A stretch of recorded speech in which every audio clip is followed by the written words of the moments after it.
What happens when a drug company requests FDA approval for use of a precision medicine cancer drug that goes beyond the scope of its clinical trials or has no demonstrated benefit? And then what happens when the FDA approves these requests? And why should anybody care? Today, on the Rising Tide podcast, we talk with Dr. Lee Cockey of Stanford University, who in 2021 authored the peer-reviewed article with the ominous title of Loose Regulatory Standards Portend a New Era of Imprecision Oncology. Dr. Cockey is a hematologist-oncologist with board certification in oncology, hematology, and internal medicine. He is also a clinical assistant professor of oncology at Stanford University School of Medicine.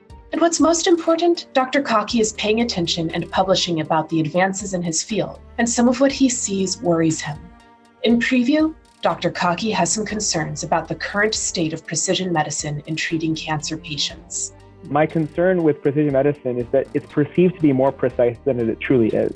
And when this happens, this can lead people to argue against performing randomized clinical trials or producing high quality evidence, or in some cases even disregarding the proven therapies that have been shown to work in the past in favor of unproven therapies because of precision medicine. You're taking something that has not been proven to have a benefit compared to things that have been shown in rigorous studies to actually help patients live longer, live better. And I felt that these broad drug approvals contradicted the principles of precision medicine, where we're trying to be more precise and not less precise. So, if some precision medicine is overpromising, what was the promise to begin with? But more specifically for oncology, I think we think of precision medicine when we reference the idea of using molecular or genomic markers or data of a patient's cancer or their germline to guide therapy decisions. I think this definition is a pretty accurate representation of how we think about it today in 2021. And this would be in contrast to, I guess, what you'd say is non-precision medicine or regular oncology, which is, the world before the modern definition of precision medicine, where we would use histology or pathology to guide therapy.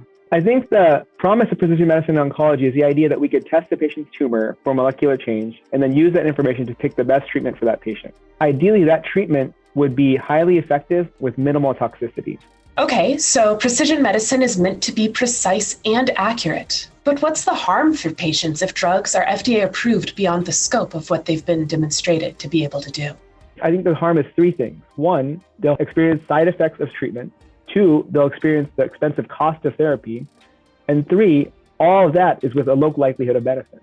And beyond the patient level, what is the impact of making precision medicine not so precise? The big consequence of all this is uncertainty. We are welcoming a lot more uncertainty into practice of medicine. Uncertainty has consequences for patients, consequences for our society. I'm Dr. Megan Garlipow with the Center for Genomic Interpretation, and you're listening to the Rising Tide podcast, where we learn from experts about improving the accuracy and quality of precision medicine and clinical genetics and genomics. Please note that this podcast does not provide medical advice and is not intended to be a substitute for professional medical advice, diagnosis, or treatment. Always seek the advice of your physician or other qualified healthcare provider with any questions you may have regarding a medical condition. Additionally, comments of the Rising Tide's guests are their own and do not necessarily reflect the position of the Center for Genomic Interpretation. Today, I'm joined by Dr. Ali Raza Cockey, genitourinary oncologist at Stanford Cancer Institute and clinical assistant professor at Stanford University. This is the first of a two-part series with Dr. Cockey discussing his recent publication in Cancer Investigation, Loose Regulatory Standards Portend a New Era of Imprecision Oncology, about the promises and pitfalls of precision medicine, particularly the potential consequences for patients when FDA approvals may reach beyond the mark as they approve drugs for treating cancer. Please note that Dr. Cockey's views are his own and do not necessarily represent the views of his employer. Additionally, some of what we discuss is speculative in nature and/or describes use of treatment that has not been approved by the FDA. Welcome, Dr. Cockey. Thanks for joining the Rising Tide. Thanks, Megan, for having me on this podcast and for taking interest in my recent publication. I look forward to this conversation. Absolutely. So, Ali, what is precision medicine? It's interesting that the definition of precision medicine has evolved over time. So I thought it would be helpful to just look up a definition to see how others are defining it today. So I looked at Medline Plus, which is a website from the National Library of Medicine under the NIH. And the definition they have is precision medicine is an emerging approach for disease treatment and prevention that takes into account individual variability in genes, environment, and lifestyle for each person. I think this definition is a pretty accurate representation of how we think about it today in 2021. But more specifically for oncology, I think we think of precision medicine when we reference the idea of using molecular or genomic markers or data of a patient's cancer or their germline to guide therapy decisions. And this would be in contrast to, I guess, what you'd say is non-precision medicine or regular oncology, which is, the world before the modern definition of precision medicine, where we would use histology or pathology to guide therapy. And so we were still using molecular markers. It's just that we've gotten more precise, or I guess more to smaller measurements, right, into the genome, and that's what we call precision medicine today. Okay, so what are the biggest promises of precision medicine? So I think the promise of precision medicine in oncology is the idea that we could test a patient's tumor for molecular change and then use that information to pick the best treatment for that patient.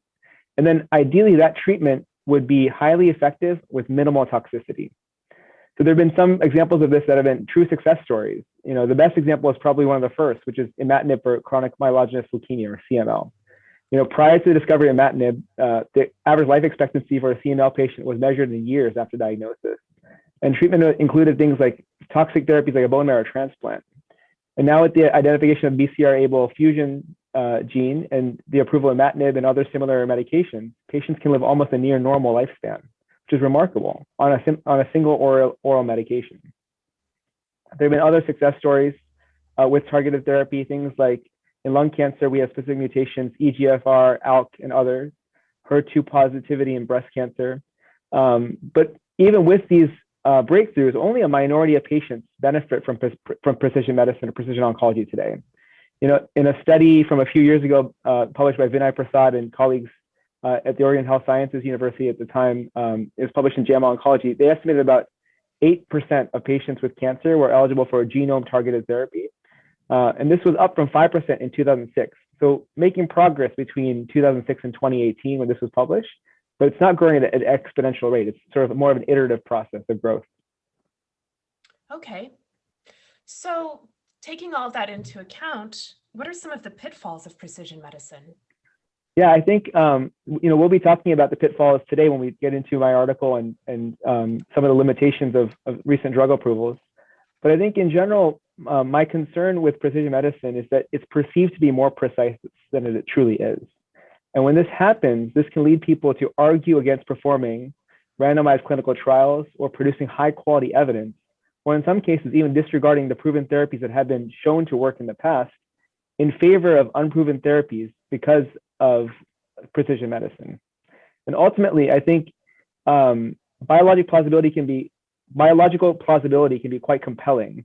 And with that and the hype around some of this precision medicine, I worry that we are putting sometimes the cart before the horse, and is leading some in the biomedical and scientific community to be less rigorous in the empirical evaluation of therapies that have been considered under this umbrella.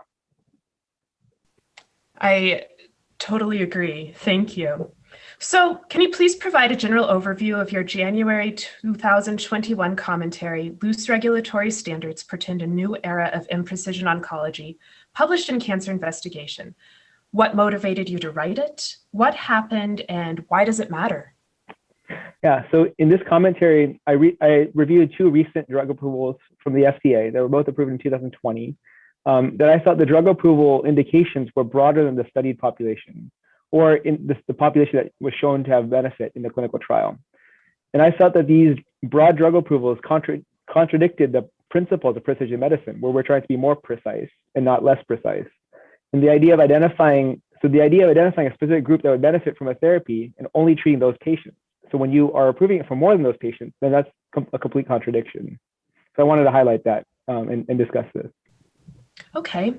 So as a reminder for everyone, clinical trials are research studies performed on people to assess a medical, surgical, or behavioral intervention, and are used in cancer to determine the safety and efficacy of things such as new drugs, or even drugs that have been around but are being tested in diseases or types of tumors or cancer in which they have not previously been tested. FDA approvals beyond the trial populations have occurred in more than one therapy in precision medicine. How does this happen, Ali? And how can the FDA approve beyond the trial population? Yeah, so I think in the two examples that I cite that we'll get into here, two different things are happening, which is interesting. So in the prostate cancer example with olaparib, the label indication reflects the studied population, but the population noted to have benefit was only a subset of the entire studied population. So under the auspices of precision medicine, we should focus on the population that benefited, is what I argue. Conversely, in the pembrolizumab approval, which we'll also talk about, the FDA label is broader than the studied population because the belief is that the marker of interest, in this case, the tumor mutational burden, may be predictive regardless of cancer type, even though all cancer types were not included. So in one setting, the population was narrower than the indication. The study population was narrower than the eventual indication. In the other one, the study population was the eventual indication, but the population benefiting was a narrower population. Okay. So it's only been a few weeks at the time of the recording of this podcast since the publication of your commentary. Have you gotten any feedback from your colleagues or from the FDA? Well, to be honest with you, I wasn't sure if anyone had even read it. So before you reached out to me, I was very, very excited to hear from you. But I will say, it did take me some time to get published. I was rejected by a few journals before Cancer Investigation accepted it. And this could be because there are others who are speaking about similar issues. There was a good debate in the Annals of Oncology between Vivek Subbiah and Vinay Prasad regarding the pembrolizumab approval, published sometime in the fall of 2020. And then also Mike Schweitzer and some of my old colleagues at the University of Washington had written a nice piece in the JCO about the olaparib approval. And so I think there are others who have been speaking about these issues. I think one thing that I tried to do in my commentary was try to lace these two issues together and make a broader statement about the problematic theme that this sort of trajectory that this can set up for oncology, precision oncology. Okay. Very interesting. So let's jump into the trial on the drug called pembrolizumab. You used two different trials and approvals in your commentary. The first on pembrolizumab, or Pembro, discusses this immunotherapeutic agent. Immunotherapies are drugs that have transformed some areas of cancer care. There are several approved immunotherapeutic agents, and sometimes patients are eligible to receive an immunotherapy, such as Pembro, based not on the type of cancer that they have, but rather on certain markers present on the tumor. In the case of Pembro, the FDA approved it for tumor-agnostic treatment of metastatic or unresectable solid cancers with tumor mutation burden levels above a certain level. Tumor-agnostic means that the treatment is not based on type of cancer. Tumor mutation burden is the number of mutations present in a tumor per stretch of the genome. The FDA approval is for solid tumors with at least 10 mutations per megabase or chunk of genome. You described the trial Keynote 158 that the FDA used to make this approval of Pembro. What happened in the trial? Yeah, so the Keynote 158 trial was an 11-cohort, single-arm phase 2 trial that assessed pembrolizumab in patients with advanced, less frequently occurring solid tumors. The cancer types included biliary adenocarcinoma, neuroendocrine tumors, endometrial carcinoma, cervical and vulvar squamous cell carcinoma, small cell lung cancer, malignant pleural mesothelioma, papillary and follicular thyroid carcinoma, and salivary gland cancers. 10 of the 11 cohorts that were used in the trial were part of a retrospective analysis that led to this approval. So patients in the trial were treated with pembrolizumab for up to 2 years or until disease progression or unacceptable toxicity.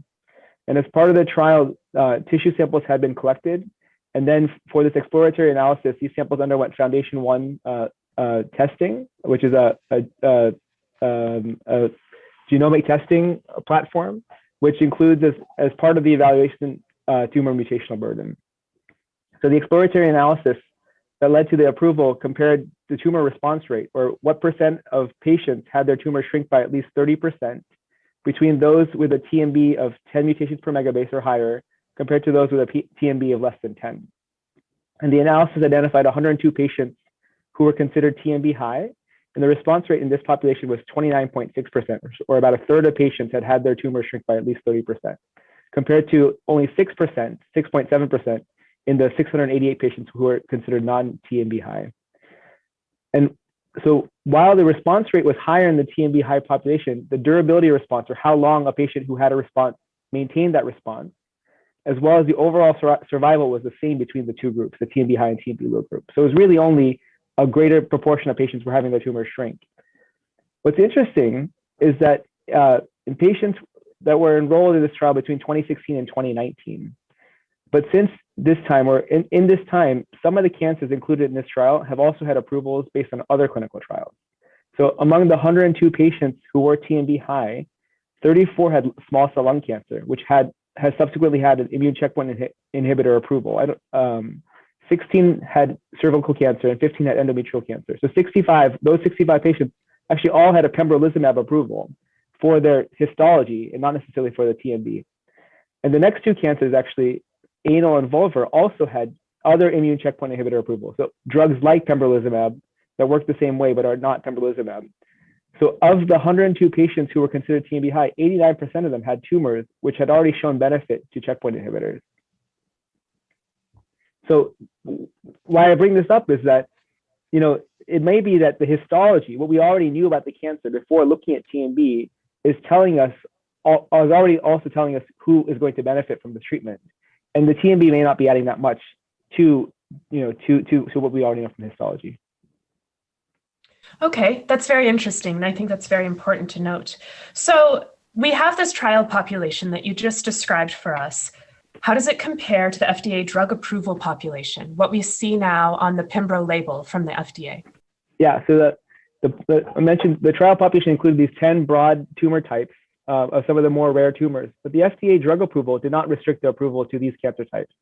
So the FDA drug approval is, as you said, tumor agnostic was the word you used, and so it didn't specify any cancer type. It said that anyone who's got a solid tumor that's metastatic or advanced could get this treatment as long as their TMB was greater than 10 mutations per megabase.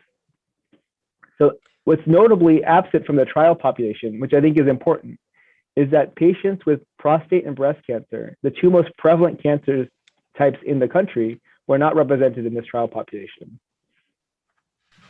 Okay, so patients with breast cancer and with prostate cancer, they weren't represented in Keynote 158. So what? Why does this matter? Yeah, well, I focus on these populations because in addition to them being the two most prevalent cancers, they're the two most common cancers in America.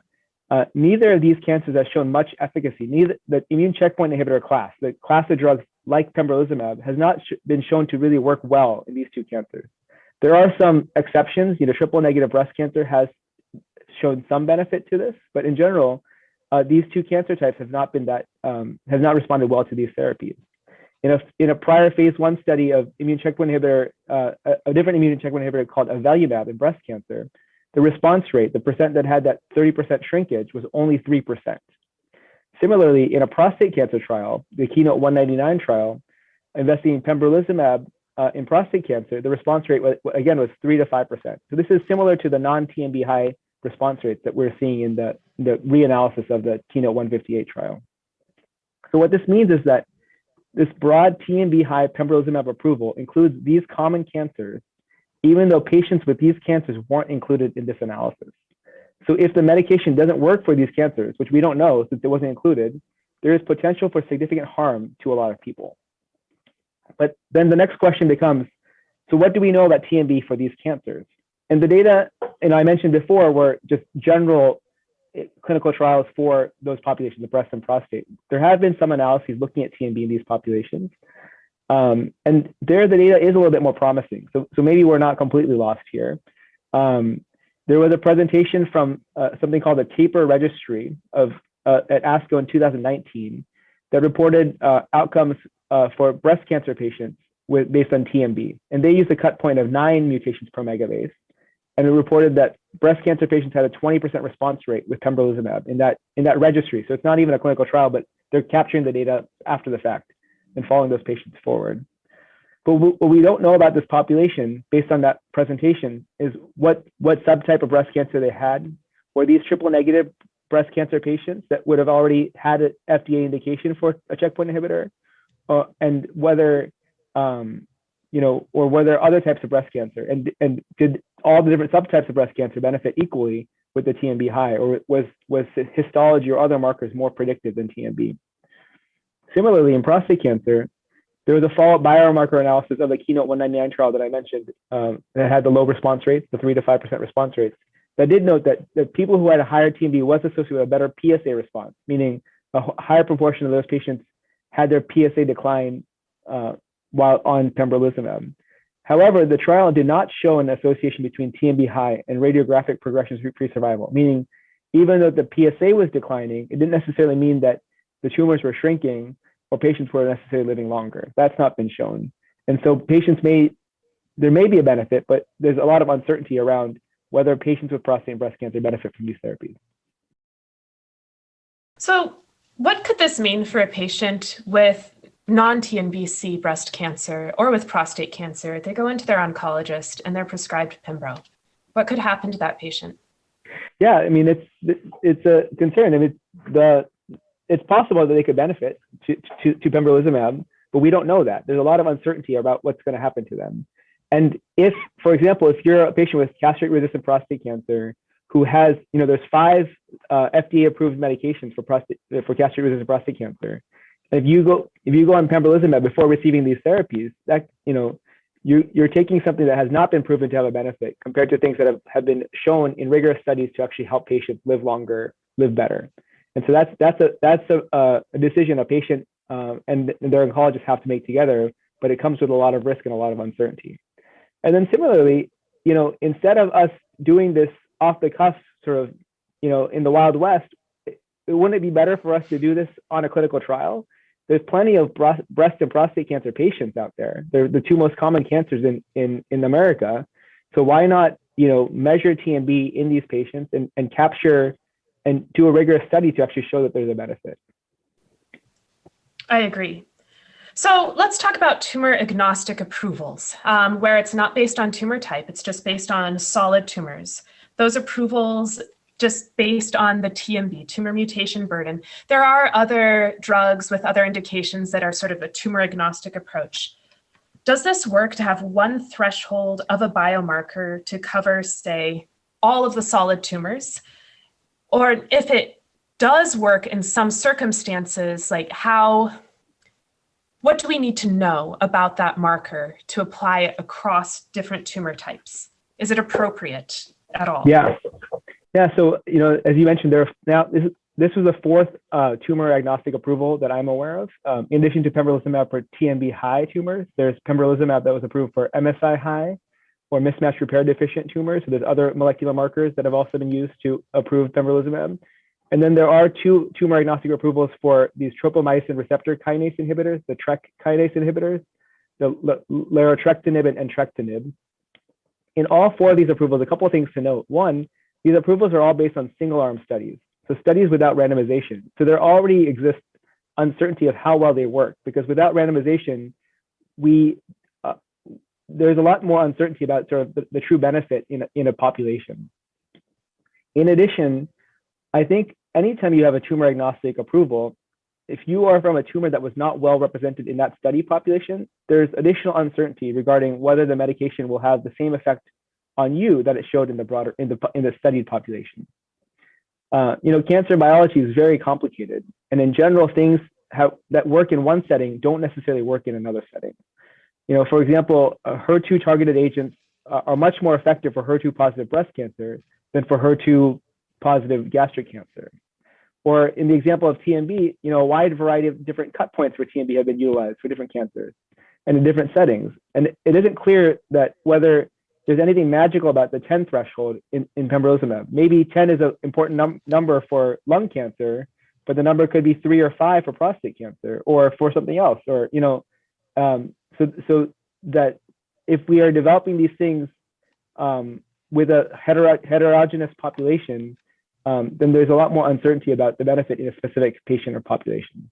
So I think that, tumor agnostic approvals I'm not sure if they're ever appropriate, but I think that if they are appropriate, there has to be this understanding that there has to be a decision made between patients, payers, regulatory bodies, doctors, that they're accepting of more uncertainty of the benefit. And it depends on how you weigh that uncertainty, because we're never going to be able to do a study on every patient in a single trial. And so we can take two paths forward. One is we can identify the patients who will benefit, and we can study them and then show efficacy and approve medications. Or if we think that this is the way to do things, then we have to accept the uncertainty that comes with this decision. Okay, that's a really good perspective for considering this and navigating that uncertainty. Let's go on to the second part of your commentary on the PARP inhibitor olaparib and its approval. You discuss its approval in metastatic castration-resistant prostate cancer, or mCRPC, based on results from the phase 3 PROfound trial. In general terms, what happened in the PROfound trial? Yeah, so the PROfound trial was a randomized phase 3 trial that investigated this PARP inhibitor olaparib in patients with metastatic castration-resistant prostate cancer who had alterations in a pre-specified gene involved in homologous recombination repair, and who had progression on a novel hormonal therapy, which is enzalutamide or abiraterone. So that's a lot of different terms and words there. Let me break it down. So put simply, in this trial, men who had advanced prostate cancer, they progressed on at least one oral agent, anti-testosterone agent before, and had a mutation in one of a number of pre-specified genes. Patients were randomized in a 2-to-1 fashion. So 2 patients got olaparib to 1 patient getting the physician's choice of a novel hormonal therapy, enzalutamide or abiraterone again. And the primary endpoint of the trial was progression-free survival, the time until the cancer starts growing or someone dies. And the trial was designed with 2 cohorts. The first cohort had patients with one of 3 different types of mutations, which is BRCA1, BRCA2, or ATM. And these are probably the best established genes in this sort of homologous recombination repair pathway, and have been shown in other cancer types as well to have a benefit with PARP inhibitors. In cohort 2, the patients had alterations in one of 12 other genes.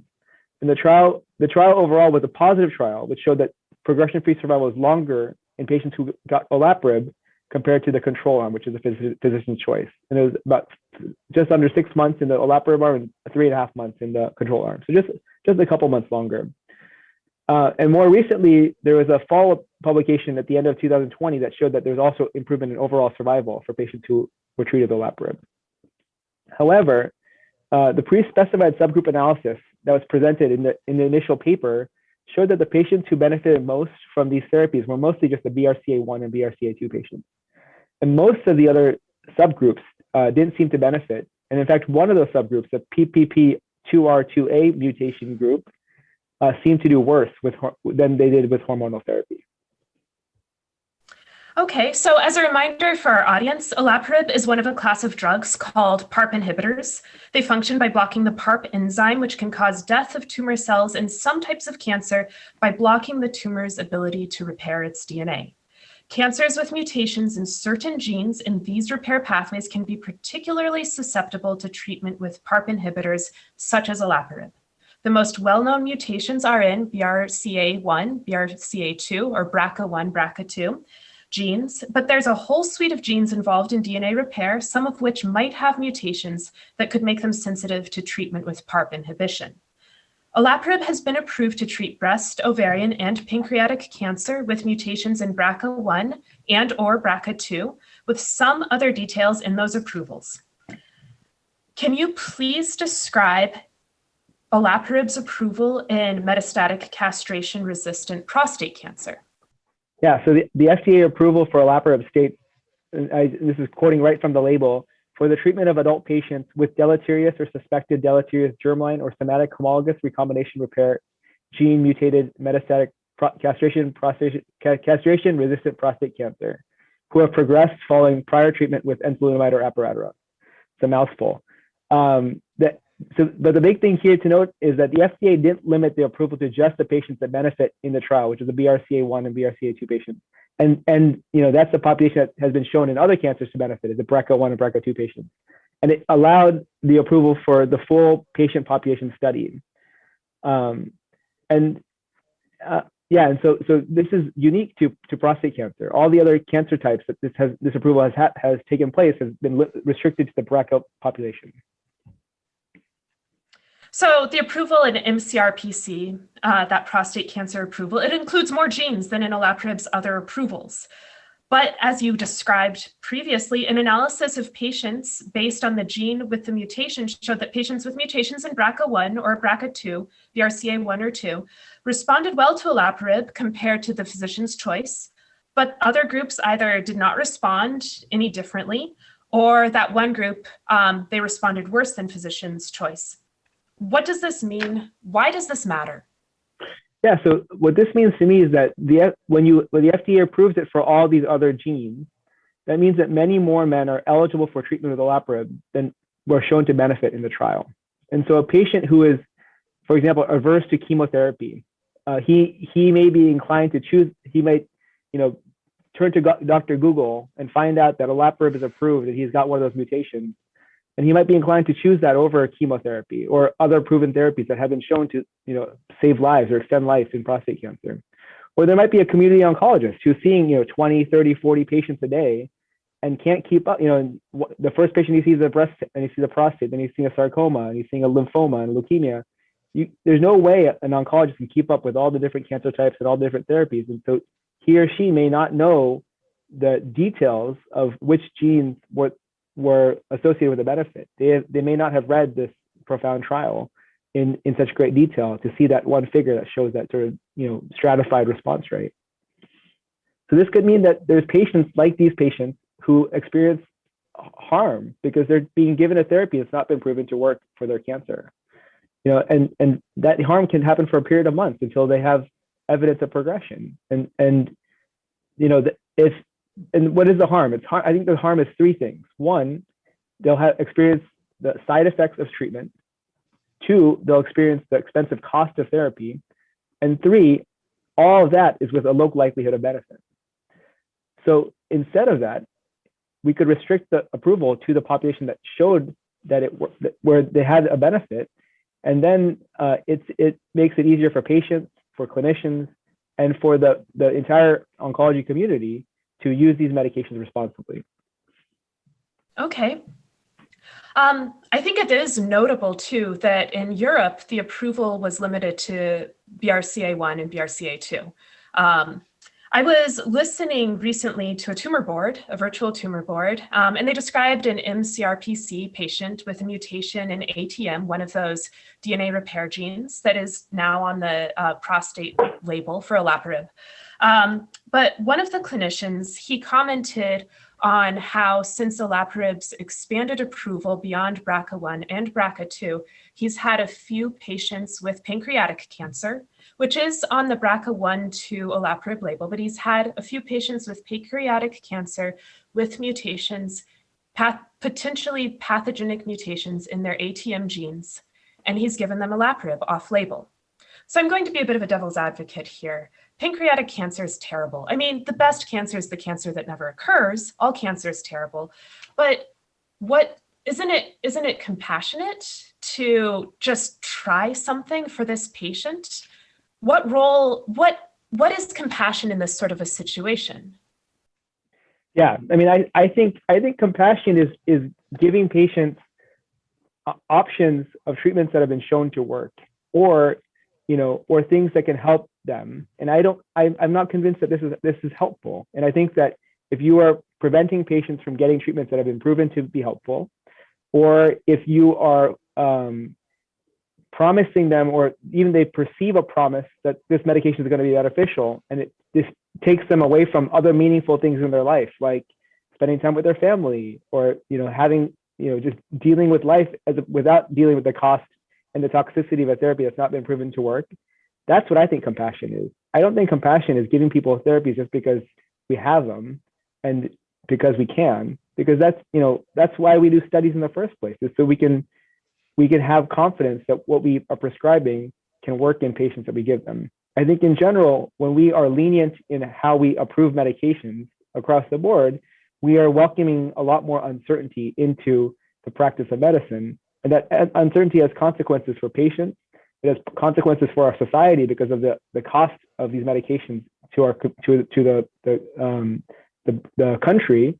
And in general, I think that the consequences, are, one is toxicity, and the other thing is that that time away from life is also a big consequence for patients. And so even if there are no other proven therapies, and one may be inclined to be like, oh, that I can give them something more, but maybe the more compassionate thing to do is to be honest with your patient that, go spend the rest of your life with your family. That's probably the more compassionate thing to do in my eyes. Thank you, Ali. So in your commentary, you write, and I thought that this was really poignant. Therefore, a blanket tumor agnostic approval without evidence of efficacy in the two most prevalent solid tumors and at a single cut point strays from the precision aspired with precision medicine. Both of these trials taken together, your commentary, the points you are driving home here, what is this going to do to patients? And what is the long-term outlook of this if we don't get this under control? Do doctors understand this? Yeah. So, I mean, I think that I probably sort of, being too redundant here, but I think the big consequence of all this is uncertainty. That's what I always say is that, we're just introducing more and more uncertainty into the practice of medicine. So, in the blanket approval scenario, we don't know if the drugs are going to work in the populations that are not studied. And so if we approve these medications without knowing how well they work, then we have to accept that we are exposing patients to toxicity and cost with a low likelihood of benefit. The history of medicine will tell you the majority of things that are studied don't end up working. And so we should assume that things are not going to work until they've been proven to work. And so once approved, it limits our ability to and further, once a drug is approved, it limits our ability to capture the data to better understand how well the drugs are working.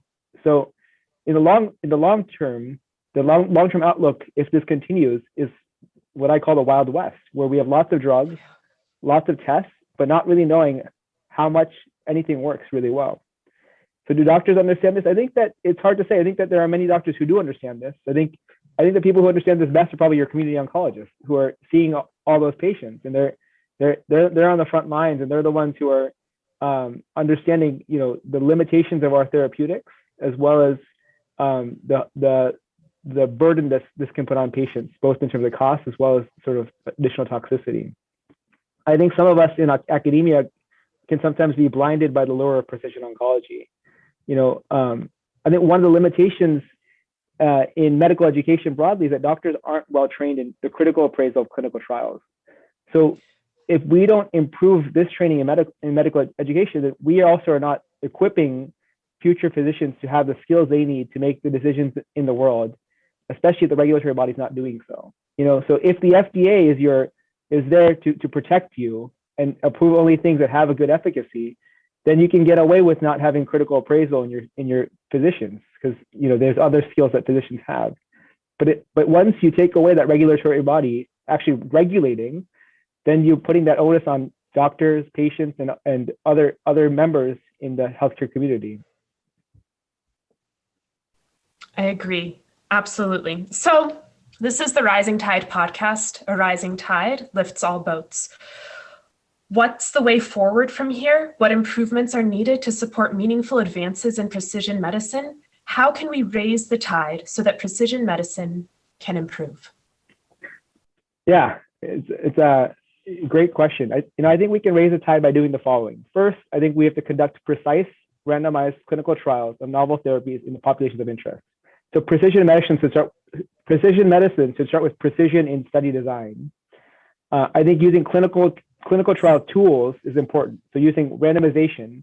And if you want to, you can use randomized phase 2 trials. So you have smaller trials that can help give you a no decision about whether to do a larger phase 3 study. We can use stratification. So we sort of stratify our randomized trial by the populations of interest. So we can be more precise in generating the evidence that we need to be confident about the production of benefit, improving benefit. I think number 2, we can train future physicians with the skills of critical appraisal, so they are equipped to counsel their patients appropriately. And then ideally, I think that the third thing I'd say is that we should ideally remove the heavy hand of private enterprise that's in biomedicine today. So the more we let pharmaceutical companies conduct their own clinical trials, and we restrict and we allow clinical trialists to have conflict of interest, or in academia to have conflict of interest with these companies, or we take away the FDA's power to regulate, the more we are building a future where we are allowing all this to happen, what we're seeing happen. We're allowing poorly designed clinical trials without sort of physicians able to or speaking up about the flaws, and without a regulatory body stopping them. This all leads to sort of this lenient approvals without necessarily clear benefit to patients.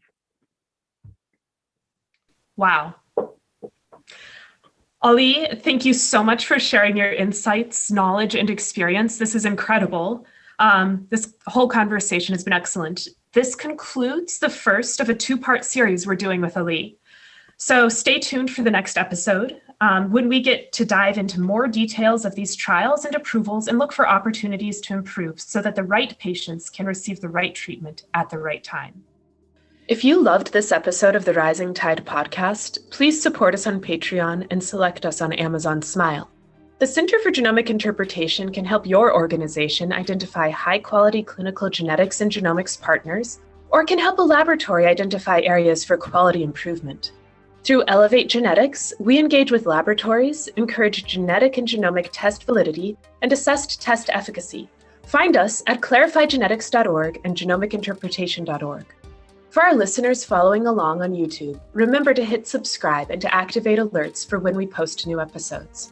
You don't want to miss any of these important conversations with leading experts. Together, we can raise the tide.